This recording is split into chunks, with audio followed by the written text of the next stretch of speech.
السلام عليكم ورحمة الله وبركاته. الحمد لله رب العالمين، والعاقبة للمتقين، والصلاة والسلام على سيد أشرف الأنبياء والمرسلين وعلى آله الطيبين الطاهرين وأصحابه أكرمين الأكرمين أجمعين. أما بعد، فقد قال الله تبارك وتعالى في القرآن المجيد والفرقان الحميد: فأعوذ بالله من الشيطان الرجيم،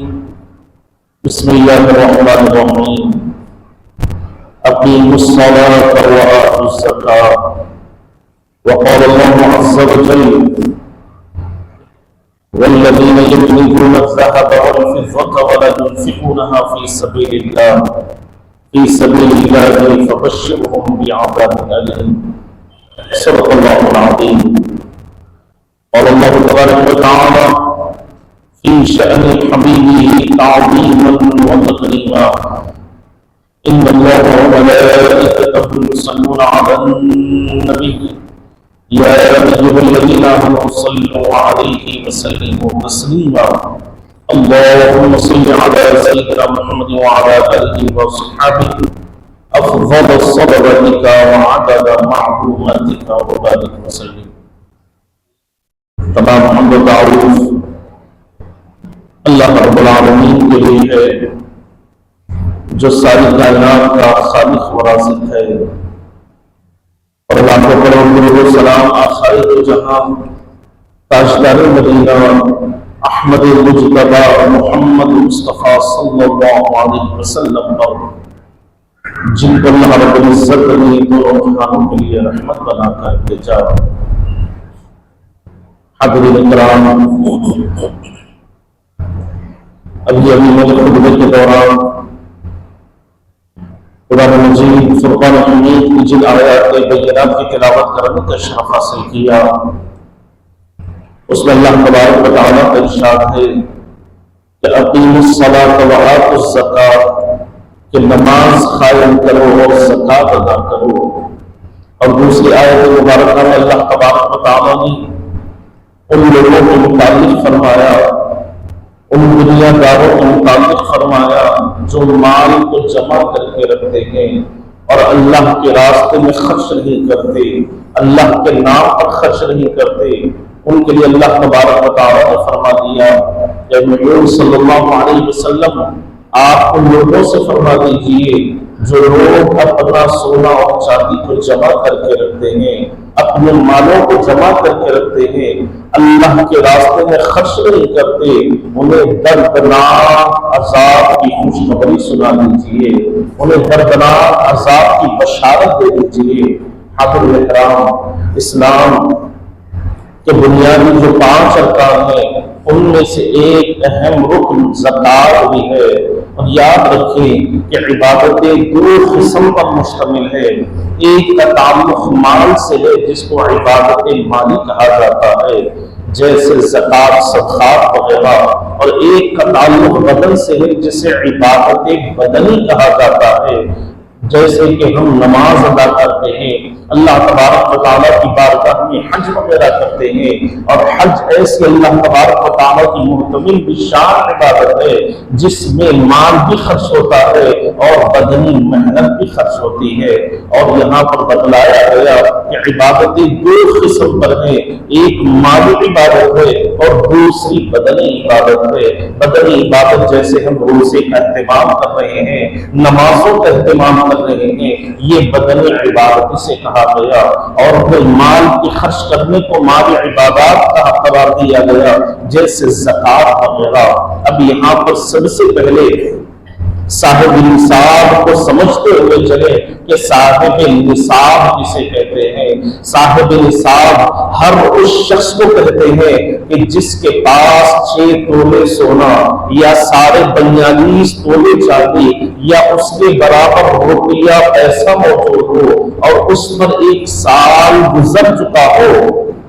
تو ایسے شخص کو صاحب نصاب کہا جاتا ہے اور پھر اس پر زکات فرض ہوتی ہے اور اس کو اپنے سارے مال کا حساب کر کے اس میں سے 2.5% یعنی 100 روپیے میں سے 2.5 روپیے اللہ تبارک و تعالیٰ کے نام پر خرچ کرنا ہے، 2.5 روپیے اللہ کی راہ میں خرچ کرنا ہے۔ تو حاضرین کرام، یہ نیکیوں کا موسم بہار ہے، رمضان المبارک جس میں اللہ تبارک و تعالیٰ اپنے بندوں کے اعمال کے بدلے میں ان کی نیکیوں میں خوب اضافہ فرماتا ہے، خوب اجر و ثواب عطا فرماتا ہے۔ تو یہاں پر ہمارے پاس یہ بہترین نیکیاں کمانے کا موقع ہے کہ ہم اپنے مال کو اللہ کے راہ میں خرچ کریں، اللہ کے نام پر خرچ کریں اور اللہ تبارک و تعالیٰ کے انعامات کے اور اس کے اجر و ثواب کے مستحق بننے کی کوشش کریں۔ اور یاد رکھیں کہ جیسے انسان ناپاک ہوتا ہے، کوئی بھی انسان ہو جب وہ محنت کرتا ہے تو ہر ایک کی عادت ہوتی ہے کہ کوئی روزانہ پانی نہاتا ہے، کوئی 2 دن میں 1 مرتبہ نہاتا ہے، کوئی ہفتے میں 1 مرتبہ نہاتا ہے، لیکن نہانا تو ہر انسان کو ضروری ہے، اس لیے کہ جب وہ محنت کرتا ہے تو اس کے جسم پر میل کچیل جمع ہو جاتا ہے اور اس کے جسم میں سے پسینے کی بدبو آنے لگتی ہے، پسینے کی اسمیل آنے لگتی ہے، تو اس انسان کو نہانا ضروری ہے۔ جب تک وہ نہائے گا نہیں اس کے جسم سے میل کچیل نہیں نکلے گا، جب تک نہائے گا نہیں اس کے جسم سے بدبو نہیں جائے گی۔ تو اسی طرح جن کو اللہ نے مال عطا فرمایا، جن کو صاحب نصاب بنایا، جب تک وہ اپنے مال کا حساب کر اس کی زکات ادا نہیں کریں گے تو پھر ان کا مال ناپاک ہی قرار پائے گا۔ اگرچہ کہ 1 روپیہ بھی کیوں نہ ہو، اگر وہ بھی باقی رہے گا تو خبر میں اللہ تبارک و تعالیٰ اس سے اس کا حساب و کتاب بھی پوچھے گا۔ اور یہ بات بھی ذہن نشین کر لے کہ اسلام کا جو اللہ تبارک و تعالیٰ نے نظام بنایا ہے کیا بہترین نظام ہے۔ آج ہمارے جو گورنمنٹس ہے وہ ہم پر انکم ٹیکس لگاتی ہے، ہماری کمائی پر ٹیکس لگاتی ہے۔ یہ اللہ تبارک و تعالیٰ کا کرم ہے کہ اس حدود کے صدقے میں ہماری کمائی پر یعنی جو سیونگ آپ کے پاس ہو رہی ہے، جو پیسے آپ کے پاس جمع ہو رہے ہیں اور اس پر 1 سال گزر رہا ہے تو تب آپ کو زکات دینے کا حکم ہے۔ ورنہ اگر آپ 1 سال کے ہونے سے پہلے اگر ہزاروں روپیے کمائیں، لاکھوں روپیے کمائیں، کروڑوں روپیے کمائیں اور 1 سال ہونے سے پہلے وہ مال خرچ ہو جائے تو پھر آپ کو کوئی زکات نکالنے کی ضرورت نہیں ہے، کوئی زکات کا اہتمام کرنے کی ضرورت نہیں ہے۔ یہ بھی اللہ تبارک و تعالیٰ کا کرم ہے کہ ہمارا جو مال جمع ہو رہا ہے، جو سیونگ کا جو مال ہوتا ہے اس پر 1 سال گزرنے پر اللہ تبارک و تعالیٰ ہمیں 2.5% زکات نکالنے کا حکم فرما رہے ہیں۔ اور یہ مال بھی اللہ تبارک و تعالیٰ ہی کا عطا کیا ہوا ہے، انسان کا اس میں کوئی عمل دخل نہیں ہے، انسان کی اس میں کوئی محنت نہیں ہے۔ اگر یہ کوئی کہے کہ میں نے اپنا خون پسینہ ایک کر کر یہ مال کمایا ہے، نہ دن میں نے دیکھا ہے نہ رات کا آرام میں نے دیکھا ہے اور اس مال کو میں نے کمایا ہے، تو میں پوچھنا چاہتا ہوں کہ اگر اللہ تبارک و تعالیٰ تمہیں مال نہیں دینا چاہے تو تم ساری زندگی بھی محنت کر لو، زمین پر اپنی پیشانی بھی لگا لو گے تو تمہیں 1 روپیہ ملنے والا نہیں ہے۔ اور اگر اللہ تبارک و تعالیٰ تمہیں دینے پر آ جائے، تمہیں نوازنے پر آ جائے تو لمحے بھر میں اللہ تبارک و تعالیٰ تمہیں مالا مال کر دیتا ہے، دنیا کی نعمتوں سے اللہ تبارک و تعالیٰ تمہیں سرفراز فرما دیتا ہے۔ تو حاضرین کرام، اس آیت کریمہ میں ہمیں یہی بتلایا جا رہا ہے کہ تم اپنے مال کو اللہ کے راہ میں خرچ کرتے رہو۔ اسلام ہمیں یہی تو تعلیم دیتا ہے کہ تم مال کی محبت کو اپنے دل میں بسنے نہ دو، اپنے دل میں اسے جگہ پیدا بنانے مت دو اور اس مال کو اللہ کے راستے میں خرچ کرتے رہو۔ اور یہ مال جو تم اللہ کے راستے میں خرچ کرتے رہو گے تو اس کا اللہ تبارک و تعالیٰ تمہیں بے شمار اجر و ثواب عطا فرمائے گا۔ قرآن مجید کی آیت مبارکہ میں اللہ تبارک و تعالیٰ ارشاد فرما رہے ہیں کہ مثل الذین ينفقون أموالهم في سبيل الله كمثل حبة أنبتت 7 سنابل في كل سنبلة 100 حبة. وہ لوگ جو اللہ کے راستے میں اپنے مالوں کو خرچ کرتے ہیں، اپنے روپے پیسے کو خرچ کرتے ہیں، ان کی مثال اس دانے کی طرح ہے جس میں سے 100 بالیاں نکلی اور ہر بالی میں 100 دانے ہوں. تو اللہ تبارک و تعالیٰ کے راہ میں اگر کوئی 1 روپیہ بھی خرچ کرتا ہے تو اللہ تبارک و تعالیٰ اس کو 700 گنا زیادہ اجر و ثواب عطا فرماتے ہیں، اور اللہ دینے پر قادر ہے، اس سے بھی بڑھ کر اللہ تبارک و تعالیٰ عطا فرماتے ہیں. اور حاضرین اکرام، جب بندہ اللہ کے نام پر اپنے مال کو خرچ کرتا ہے تو پھر اللہ تبارک و تعالیٰ ہر طرح کی عزتوں سے عطا فرماتے ہیں، ہر طرح کی سربلندی اللہ تبارک و تعالیٰ سے عطا فرماتے ہیں. حضرت عثمان غنی رضی اللہ عنہ کی آپ سیرت مبارکہ کو اٹھا کر دیکھیں، یہ حضرت عثمان غنی رضی اللہ عنہ کو اللہ تبارک و تعالیٰ نے بے شمار مال عطا فرمایا، بے شمار دولت سے اللہ تبارک و تعالیٰ نے انہیں سرفرازی عطا فرمائی، اور انہوں نے اس مال کو اسی طرح اللہ کے نام پر خرچ کیا، اللہ کے راستے میں خرچ کیا. اور یاد رکھیں کہ احادیث مبارکہ میں آتا ہے کہ حشر کے میدان میں تمام لوگوں کا حساب و کتاب ختم ہو جائے گا، لیکن حضرت عثمان غنی کا حساب و کتاب چلتا رہے گا، ان کا حساب و کتاب ہوتا رہے گا. اتنا مال اللہ نے انہیں عطا فرمایا، اور انہوں نے کتنا مال اللہ کے راستے میں خرچ کیا اس کو سمجھنے کے لیے اتنا ہی کافی ہے کہ ایک جنگ کے موقع پر، ایک غزوے کے موقع پر حضور پاک صلی اللہ علیہ وسلم نے تمام صحابہ کرام کے سامنے اعلان فرمایا کہ اس جنگ کی تیاری کے لیے اپنے مال کو اللہ کے راستے میں خرچ کریں، اللہ کے نام پر اپنے مال کو خرچ کریں. تو حضرت عثمان غنی رضی اللہ عنہ فوراً اٹھ کھڑے ہوتے ہیں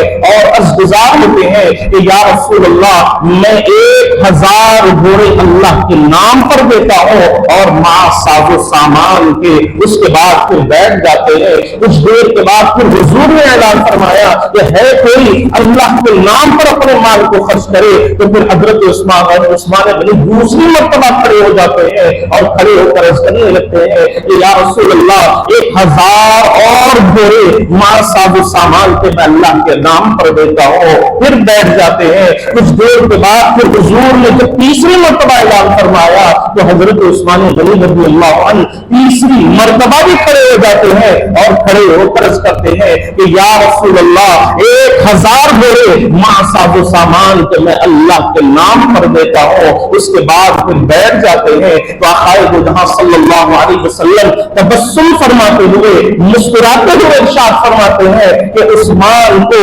جنت میں جانے سے کوئی چیز نہیں روک سکتی، اس لیے کہ انہوں نے اپنے مال کو خرچ کر کے جنت کو اپنے اوپر واجب کر دیا ہے. اور حاضرین کرام، اگر اس وقت کا حساب لگایا جائے، اس ایک جنگ کے موقع پر جو آپ نے 3000 گھوڑے ماں ساز و سامان کے اللہ کے راہ میں خرچ کیے ہیں، اگر اس کا موٹا موٹا حساب کیا جائے تو آج کے زمانے کے 120 کروڑ روپے ہوتے ہیں جو حضرت عثمان غنی رضی اللہ عنہ نے ایک ہی محفل میں اللہ کے نام پر خرچ کیے ہیں، اللہ کے راستے میں خرچ کیے ہیں. بھلا آپ مجھے بتائیں کہ حضرت عثمان غنی رضی اللہ عنہ نے اس وقت میں، اس دور میں اللہ کے نام پر اتنا دیا ہے کہ اگر آج اس کا کیلکولیشن کیا جائے، اس کا حساب کتاب کیا جائے تو آج کے دور کے حساب سے 120 کروڑ روپیے کا حساب ہوتا ہے. تو اس طرح کا بے